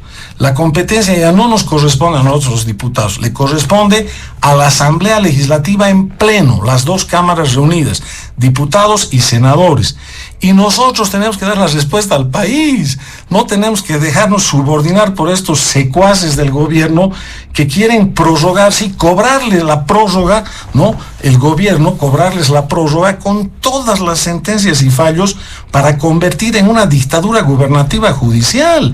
Hoy en día ya existe un solo poder y órgano del Estado, el Ejecutivo. No quieren la renovación del órgano judicial, pese a que según estas encuestas el pueblo de Bolivia está desesperado de que haya una renovación del órgano judicial. La sabotean y la bloquean, por los mismos que tienen que irse a sus casas y no se quieren ir. Segundo, nos anula con estos jueces serviles las potestades del legislativo. No tienes órgano judicial renovado, no tienes Asamblea Legislativa Plurinacional, no podemos fiscalizar, no podemos legislar. Y todavía cuando hemos rechazado por razones justas, que no vienen acá a cuento porque seguramente habrá otro programa para discutir la ley contra la pederastia, tiene el atrevimiento el ministro de Justicia de decir: esos 54 votos, voy a hacer otra consulta para que el Tribunal Constitucional anule los 54 votos. No, pues, esto realmente ya, ¿qué quieren que les diga? O sea, esto rebasa todo límite mínimo de racionalidad, de consideración. Que se declare dictador Luis Arce y nos ahorramos el tema, ya no estaríamos discutiendo acá. Es lo que quiere hacer. Quiere manipularlos a estos señores de Sucre para hacer cuanto le venga en gana. Va a anular cualquier candidatura de la oposición que le haga sombra a Luis Arce, te lo aseguro, como le pasó en su momento en el anterior régimen del MAS, le pasó a Suárez y todos sus candidatos que tenían el BEN. Les aseguro que eso va a pasar. Es más, todo el voto que vamos a depositar para el nuevo presidente el 25, Lima y estos secuaces lo van a anular. Ya no va a servir tu voto en las urnas. Van a sacar una resolución, anular el fallo, el cómputo del Tribunal Supremo Electoral y van a decir emperador Arce es el que se mantiene, listo, indefinidamente. Eso vamos a permitir desde la Asamblea Legislativa Plurinacional. Yo desde acá los exhorto y los convoco a mis colegas, senadores y diputados. No podemos tolerar esta infamia contra la democracia. Tenemos que ponerle un alto quien vive a esto. Tenemos que agarrar y la próxima semana, más tardar la subsiguiente, tenemos que en el Pleno resolver esto. No podemos pasar esto por alto, porque si pasamos por alto, le estamos entregando la democracia a un dictador. Eso tiene que quedar claro, José Luis. Muy bien, gracias, doctor Alarcón. ¿Qué dice el diputado Héctor Arce en este segundo punto del programa, el tema de las judiciales? Adelante. Sí, bueno, es importante mantener la coherencia, ¿no? Nosotros, los diputados denominados evistas, radicales, yo me considero un patriota, ¿no? Hemos sido muy coherentes con esta ley, ¿no? Pero es importante poner en contexto de manera muy breve a la audiencia el artículo 158, numeral 5 de la Constitución Política del Estado establece de manera precisa que la Asamblea debe realizar la etapa de la preselección de los candidatos y candidatas para el Tribunal Supremo de Justicia, Tribunal Constitucional Plurinacional, Tribunal Agroambiental y el Consejo de la Magistratura. Asimismo, el artículo 26 de la Constitución Política del Estado establece que los derechos políticos de las ciudadanas y ciudadanos bolivianos y bolivianos mayores a 18 años es la facultad de poder elegir a través de su voto a sus autoridades o representantes. Por otro lado, es importante recordar que existe la sentencia constitucional 0060, que en su parte resolutiva, ¿no?, dice de manera textual: se exhorta a la Asamblea Legislativa Plurinacional a cumplir con las funciones y atribuciones constitucionales previstas, así como contribuir en la generación de condiciones que garanticen el desarrollo de la preselección y elección de las máximas autoridades judiciales y del Tribunal Constitucional Plurinacional, con carácter inmediato. Aquí hay que recuperar dos frases, ¿no? Se exhorta, es decir, está exhortando a la Asamblea, y por otro lado está diciendo con carácter de inmediato. Eso dice la sentencia constitucional 0060, que está suscrito por los magistrados del Tribunal Constitucional Plurinacional. Por otro lado, el artículo 183 de la Constitución Política del Estado establece que el periodo de mandato de los magistrados es de 6 años y no establece ninguna posibilidad legal, la ampliación de mandato de los actuales o la posibilidad de designar de manera interina. Por otro lado, el Senado aprobó el 31 de agosto una ley, ¿no? La ley precisamente para llevar adelante las elecciones judiciales. Y como decía el colega Alarcón, hoy se cumple un mes, ¿no? Un mes y no han hecho absolutamente nada, Jerjes Mercado. Por esa razón nosotros habíamos entrado en huelga de hambre. Una semana, 7 días de huelga de hambre. Héctor Arce, no soy un ser humano perfecto, pero trato de ser lo más justo y correcto en las decisiones que tomo. Y hemos tomado esa extrema medida para sensibilizar, diría yo, al órgano ejecutivo, porque en realidad no es Jerjes Mercado el que no quiere esta ley. La instrucción viene del edificio del frente a Jerjes Mercado. Comparto ahí, coincido, el que no quiere las elecciones es Lucho Arce, no le interesa llevar adelante estas elecciones. Durante la huelga, la primera nota que hemos enviado es a Jerjes Mercado para que se trate ese proyecto de ley sin que vaya a la comisión y peor las consultas. Hemos reiterado la nota a Jerjes Mercado, otra nota a Jerjes Mercado, hemos enviado otra nota a Luis Arce Catacora, hemos enviado otras notas a David Choquehuanca, incluso hemos hecho una nota de reclamo, yo diría, al Tribunal Constitucional Plurinacional. 7 días de huelga de hambre y no logramos absolutamente ningún resultado. ¿Qué vemos acá, no? En resumen, es que don Lucho Arce no quiere cambiar a las autoridades judiciales a través de un proceso electoral. Lucho Arce no quiere este proceso electoral, no quiere otros magistrados. ¿Por qué? Porque lo quiere tener de manera permanente de rodillas a los administradores de justicia para sacar sentencias, autos, a medida de pedido del cliente, que en este caso es el órgano ejecutivo. Jerjes Mercado recibe la instrucción de Lucho Arce a través de Lima. Entonces, por esa razón, nosotros vamos a insistir esta próxima semana en cumplimiento a la Constitución Política del Estado, que se cumple los 30 días, es que debe convocar. El artículo 161 de la Constitución Política del Estado, numeral 5, establece entre las atribuciones de la Asamblea considerar los proyectos de ley que, aprobados en la Cámara de Origen, no fueran aprobados en la Cámara Revisora.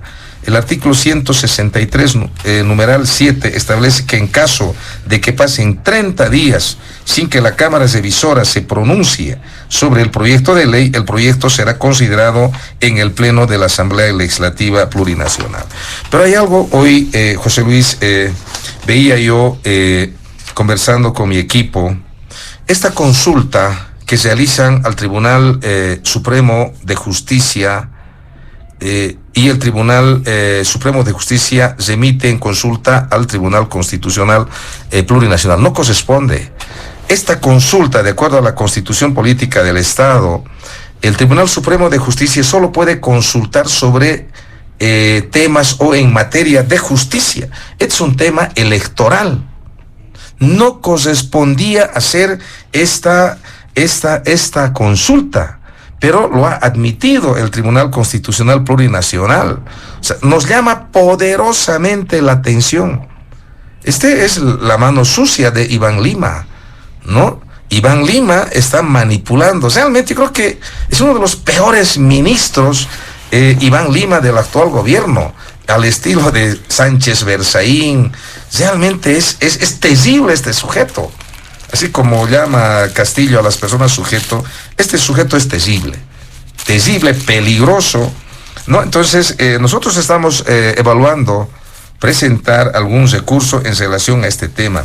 El presidente del Tribunal Supremo de Justicia ha efectuado la consulta no sobre un tema de materia judicial propiamente dicho, sino tal consulta versa sobre materia electoral y no propiamente sobre materia judicial. Por esta razón, nosotros consideramos que es notorio que se ha instrumentalizado al presidente del Tribunal Supremo de Justicia, quien no tiene legitimación activa para realizar consultas de proyectos de ley en materia electoral para generar mayor incertidumbre por la realización de las elecciones judiciales. A ver, si el Tribunal Supremo Constitucional ha admitido, ¿no?, para ver la constitucionalidad de esta ley, en el mejor de los casos, podría pronunciarse en unos 2-3 meses. ¿Eso qué quiere decir? Hasta este momento ya tenemos más de 2 meses de vacío de poder. Otros 2-3 meses que se van a tomar para revisar la constitucionalidad. Estamos hablando de ni en 5 meses no va a haber elecciones.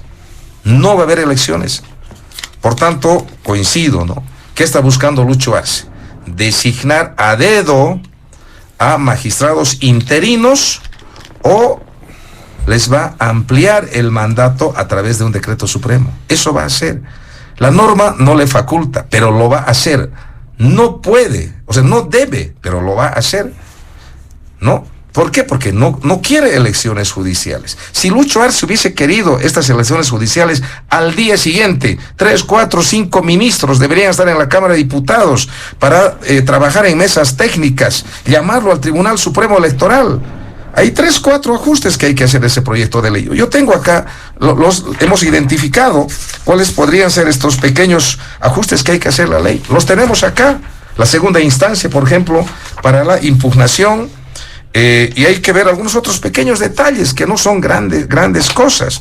Entonces, es en ese sentido, yo veo definitivamente Lucho Arce lo va a hacer. O sea, ¿en qué se va a argumentar Lucho Arce para designarlos de manera interina a través de un decreto supremo o ampliarles el mandato? En tres elementos importantes. Primero, va a decir que hay vacío de poder, que hay estado de necesidad y la presunción de constitucionalidad. Entonces, querido pueblo de Bolivia, nosotros somos consecuentes. Y me hubiese gustado ahí, comunidad ciudadana, los colegas diputados de Creemos se sumen a la huelga y presionemos. Esa es nuestra función. Para eso el pueblo boliviano nos ha elegido. Pero hemos visto total indiferencia. Héctor Arce ha salido muy delicado de esta huelga de hambre. Ahora tengo gastritis, ¿no? Porque 7 días, de manera muy honesta, realicé mi huelga de hambre. Honesta, de manera responsable, ¿no? Y hoy no vemos nosotros esta actitud de parte proactiva de las otras bancadas, Comunidad Ciudadana, ni Creemos. Entonces, en ese sentido, yo veo con extrema preocupación esto. 5 meses que no va a haber elecciones. Yo, José Luis, soy víctima de la injusticia. En mis tareas de fiscalización, yo he presentado 22 denuncias penales por hechos de corrupción en los 3 niveles de gobierno, en el ámbito municipal, departamental y nacional. 22 denuncias. A la señora Angélica Ponce, que pagó con recursos del Estado pasajes de su esposo para que le venga a visitar de Santa Cruz a La Paz, no lo pueden notificar en más de 1 año y medio. Hay una señorita, Jocelyn, que tiene imputación más de 1 año, no lo llaman a su audiencia de medidas cautelares. Tengo otras denuncias terribles, caso ABC, ni se imagina. Entonces soy víctima de la injusticia. Hoy, lamentablemente, con la presión que ejerce por un whisky, se liberan a los delincuentes, a los criminales, y por otro whisky meten preso a los inocentes. El pueblo está cansado. He visto gente llorando, como hay gente que ha construido su patrimonio por generaciones, por décadas. De un plumazo le han quitado sus bienes, falsificando documentos, falsificando certificados médicos, falsificando certificados del IDIP. Entonces, por eso nuestra esperanza, ¿qué es? Al menos con estas nuevas autoridades tenemos una pequeña esperanza de que no se hagan los cambios estructurales que se requiere, pero al menos trabajen de manera honesta y transparente. Muy bien, muchas gracias, diputado Héctor Arce. ¿Qué dice don Hugo Moldis en este segundo punto del programa? Sí, muy rápidamente, voy a hablar menos que ellos, lo prometo. Pero antes voy a compensar. Primero, toda revolución tiene fuentes, de largo y corto plazo. Y yo creo que las fuentes de la revolución boliviana son las rebeliones indígenas. Segundo, la resistencia antineoliberal y anticapitalista, sobre todo desde los 80. Y tercero, la gesta del Ñancahuazú. ¿Sí? Es decir, hay que ver la historia más larga. Segundo, ojalá Congreso por un lado, Cabildo por otro lado, termine en garantizar elecciones primarias. ¿Sí? Si el expresidente Evo tiene la mayoría, no debería, yo creo, su entorno no debería tener el miedo de alentar las primarias y él sería elegido y todo el pueblo votaría, el pueblo humilde, el pueblo explotado, ¿verdad? O apoyar a quien salga elegido en esas primarias. Y cuarto, la derecha no tiene proyectos, por supuesto que no tiene esto. Pero a veces la gente no vota por proyectos, a veces vota por indignación. Cuando ya hay un cansancio, ¿sí? Con un bloque, por cansancio e indignación puede votar por el otro bloque. Cuarto, aquí no ha habido ningún fraude el año 2019. Aquí hubo un golpe de Estado, Evo Morales ganó la elección con los 10 puntos que establece la Constitución y lastimosamente partidos como Comunidad Ciudadana, etcétera, se dejaron arrastrar por la ultraderecha y el camachismo y perdieron la oportunidad de ir a una segunda vuelta. Ahí sí yo reivindico, yo soy crítico a Evo Morales, pero eso no quiere decir que no ganó la elección, eso no quiere decir que no hubo golpe de Estado, eso no quiere decir que se interrumpió la continuidad de su mandato y eso no quiere decir que se ha tratado de interrumpir la continuidad del proceso de cambio. Sobre el tema de la justicia, varios apuntes. El primero, hay que señalar autocríticamente que la transformación del aparato de Estado no se llevó adelante. Y aparato del Estado significa ejército, policía, judicatura y burocracia. ¿sí? Y dentro de la judicatura, obviamente estamos hablando de la justicia, no se cambió, no cambiamos Fuerzas Armadas, no cambiamos la policía, no la reformamos, no cambiamos el espíritu de la burocracia, que no sea parcialmente, y no cambiamos la justicia. Y una revolución debe terminar de completar estas transformaciones. Esa es la agenda pendiente ¿no es cierto?, para el proceso de cambio. Segundo apunte. Lo que tenemos que hacer, hay como un sentido común, es que todo el mundo quiere la reforma de la justicia. Imagínense quién no quisiera. El tema es que esto tiene que ser en el marco de la Constitución. Y lo que no, mis observaciones a la ley de 144, ¿no?, al proyecto de ley, es uno, que por la rapidez con la que se quiere hacer, no va a haber evaluación.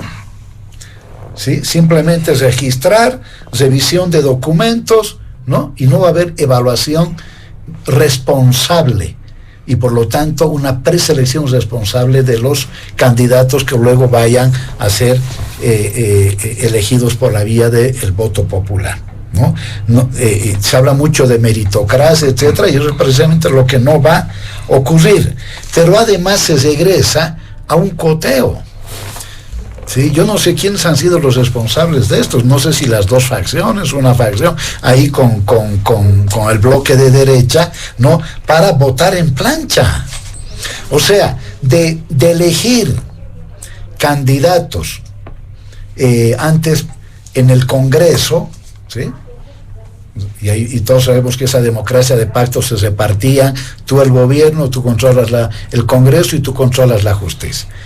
De elegir de esa manera en el pasado, hoy estamos retornando, pero bajo una nueva forma, exactamente a lo mismo. Es ahí donde a mí me llama la atención la coincidencia entre algunos diputados, ¿no?, sobre todo ya pasó por el Senado, de algunos diputados del MAS, que terminan pensando y actuando de la misma manera que la oposición. Hemos escuchado aquí una grandilocuencia en la intervención de Alarcón, pero esa grandilocuencia niega, ¿no es cierto?, este tema está en la Constitución, señores. Aquí se tiene que registrar, como en el pasado, a los candidatos que quieran ser para el Consejo de la Magistratura, Tribunal Constitucional, el Consejo Agroambiental, Consejo de la Magistratura, ¿sí? El que quiera postularse se postula. Hay una preselección en base a la meritocracia, ¿no ve? Así tiene que ser eso establece la Constitución, ¿no? Eso establece, ¿sí? Y por lo tanto tiene que haber una votación, pero no negociación en plancha, o salvo que la oposición se haya puesto de acuerdo con la facción evista para decir nos vamos a repartir 50-50%, ¿no?, en tales departamentos o para tales órganos ustedes, y otros 50% para tales departamentos o para tales órganos. No, eso no sería correcto. Yo la responsabilidad, la verdad que la indilgo sobre todo a la Asamblea Legislativa. ¿Cuánto tiempo han tenido para hacer este trabajo? Meses, y no se han puesto de acuerdo, incluso cuando no había crisis al interior de la bancada del MAS. Tenían esa responsabilidad de ponerse de acuerdo en los términos en los que se iba a convocar a las elecciones judiciales, y no lo hicieron. Y ahora quieren correr, ¿no?, rápidamente, atropellar los tiempos jurídicos y los tiempos políticos para obtener un resultado que no sabemos qué va a ser. Ahora, eso es lo bueno de lo que a veces solamente analizamos. Ahora, ¿cuál es la propuesta? No sé. La verdad que es complicado, porque si le damos el tiempo que tiene que darse, evidentemente va a pasar diciembre. Y estos señores, yo creo que se deberían ir el 31 de diciembre. Ahora, ¿quiénes se quedan si no hay elección? ¿Sí? Quizá trabajar también en un proyecto de ley corta que precisamente establezca el tiempo de funciones de un grupo de magistrados, ¿sí? Hasta que se realicen las elecciones judiciales, porque matemáticamente ya no hay tiempo, ya, eso feneció, ¿sí? Hacer las elecciones judiciales cuando estén dadas todas las condiciones corre el riesgo precisamente advertido de prorrogar, en fin, ¿verdad? Yo creo que la población no está de acuerdo en eso, pero al mismo tiempo no está de acuerdo en este sistema que por correr va a vulnerar la Constitución que está en el proyecto de ley de la 144. Muy bien, muchas gracias, don Hugo Moldis. Rápidamente nos vamos al último punto de diálogo en Panamericana. Simplemente en tono de reflexión y por la premura del tiempo vamos a pedirle a nuestros invitados hacer uso controlado, 3 minutos por participación. El tema de la sequía, falta de agua, tareas que deben hacer los distintos niveles de gobernabilidad. Doctor Alarcón. Sí, muy rápido del tema anterior. Hugo dice no ha habido fraude el 2019, pero debería haber habido segunda vuelta. Lo bueno es que ya acaba de reconocer eso y precisamente debería haber segunda vuelta porque ha habido fraude. ¿No? O sea, ya lo reconoció, lo que está bien, su propia contradicción lo hace reconocer. En el tema de la consulta, al elemento que puso el diputado Arce de que es una ley en materia electoral y no judicial, además por el equilibrio de los órganos del Estado, solo puede consultar el que hace el proyecto de ley. Nosotros, si hacemos un proyecto de ley con 2/3 de legisladores, de diputados o senadores, podemos consultar, pero no podríamos un proyecto de ley hecho por el presidente consultarlo nosotros al Tribunal Constitucional, y en este caso la Suprema no ha hecho ese proyecto de ley. O sea, no solamente no es materia judicial, es electoral, sino todavía tienen la sinvergüenzura de que no han hecho ese proyecto de ley y se colocan con esas consultas por encima de los otros órganos del Estado, lo que por supuesto es una actuación fuera de competencia. Lo que critica Hugo, que seguramente le ha pasado a Iván Lima el libreto, es la virtud de esta ley. Lo que quería Iván Lima no era un programa de contenido, de que se haga de esta forma o de esta otra forma. Son pretextos. Él ha saboteado sistemáticamente, ha manipulado ese fallo para que llegue tarde, mal y nunca, para que ya no tengamos ni siquiera un tiempo para hacer las elecciones el 3 de diciembre. Y cuando hemos encontrado esta fórmula para hacer elecciones competitivas, transparentes y de candidaturas abiertas, les pateamos el piso al gobierno y no tuvieron capacidad de respuesta y tuvieron que nuevamente acudir a la manipulación de sus secuaces en el Tribunal Constitucional para seguir alargando el tiempo y que se vuelva inviable la ley del Senado. El tema de la calificación de méritos es sencilla. Hay calificación por ejercicio profesional, formación académica y producción intelectual. Y todos aquellos que cumplan esos méritos y que sean mejor calificados por tener más méritos en cada categoría, son los que pasan por cada órgano a la votación del Pleno. Y el Pleno más bien no puede hacer repartijas como se hacía antes. No pueden decir, a este no le voy a dar mis votos, a no ser que tú le des los votos a este y yo te doy al otro que tú quieres que salga. A la inversa. Ese es el sistema que él llama de plancha, el que te garantiza una absoluta transparencia, objetividad y la cero manipulación ni en las comisiones mixtas ni en el pleno de la Asamblea. ¿Y por qué no le gusta eso al gobierno? No porque le moleste el mecanismo, no quiere tener elección judicial. Ese es el tema de fondo.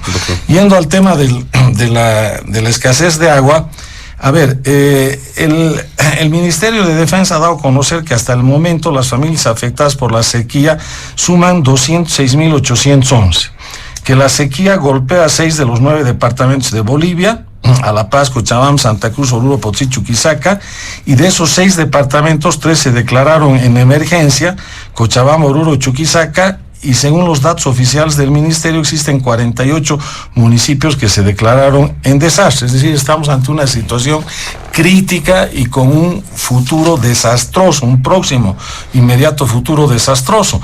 Claramente Carlos Mesa ha señalado y ha dicho públicamente que se le exige al gobierno un plan nacional de emergencia y medidas serias no solamente esperar la lluvia frente a la crisis del agua y resolver los problemas de los municipios con que vayan más cisternas a resolver el problema del agua. Eso no es ninguna solución.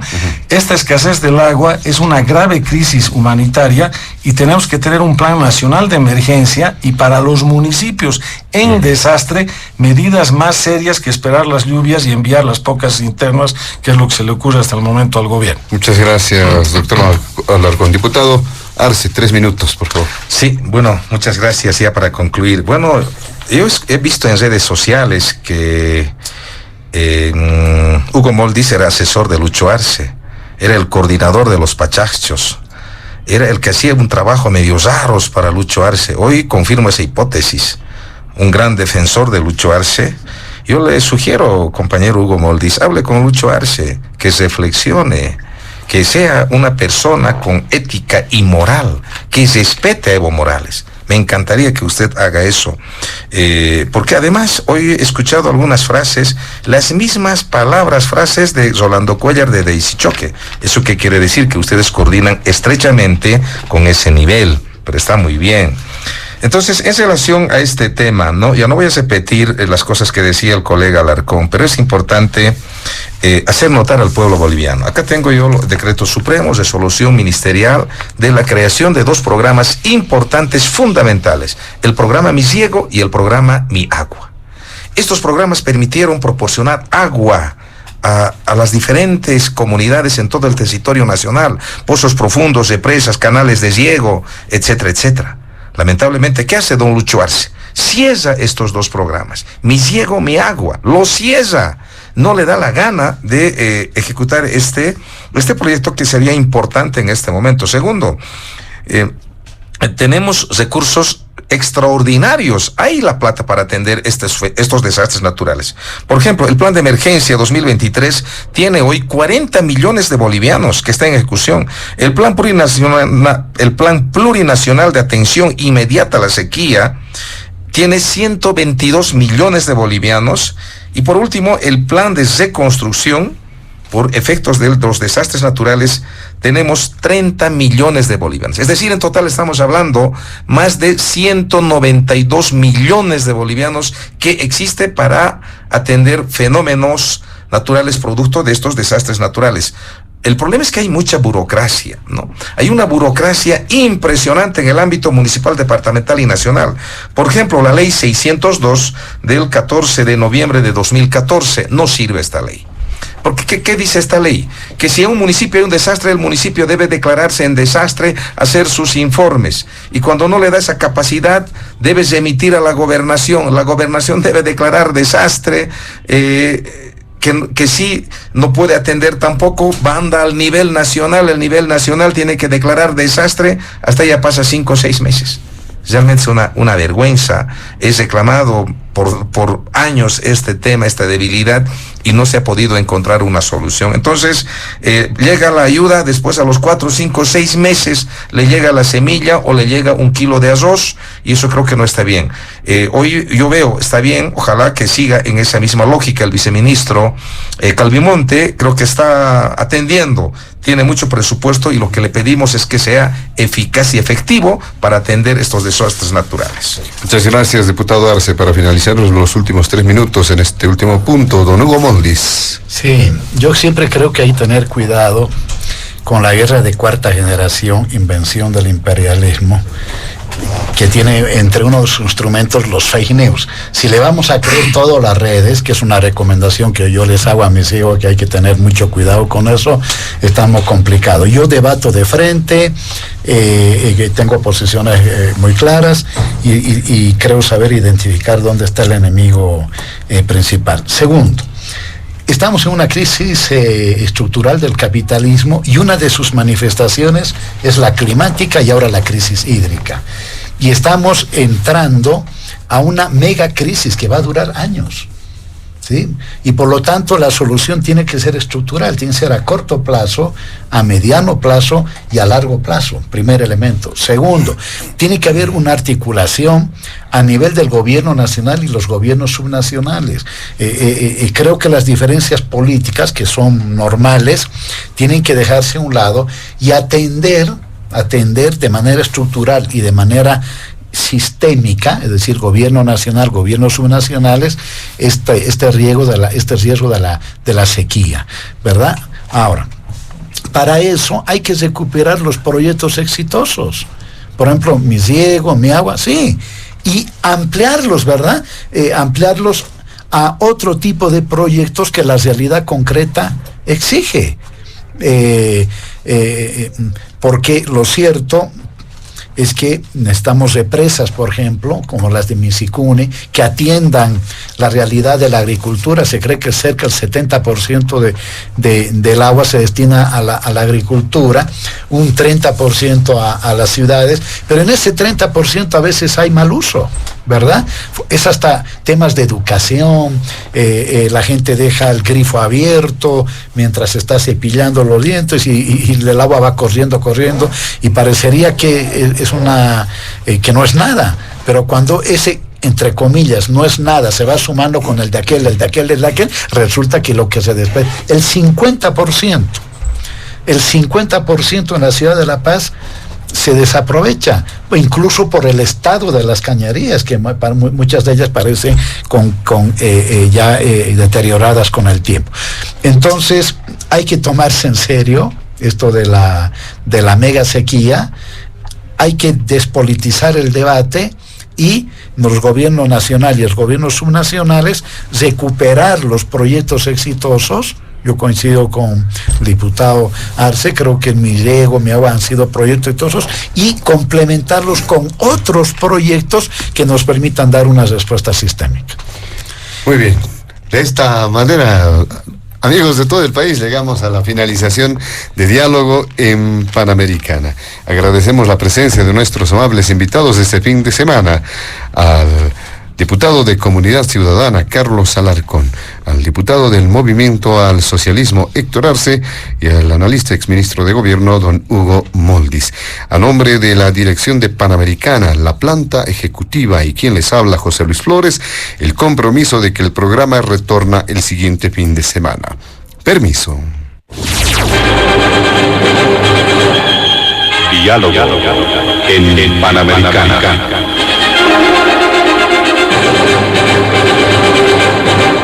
La radio agradece por la atención prestada al programa de hoy. Les invitamos a la próxima entrega del Departamento Periodístico de Panamericana, cuando anunciemos.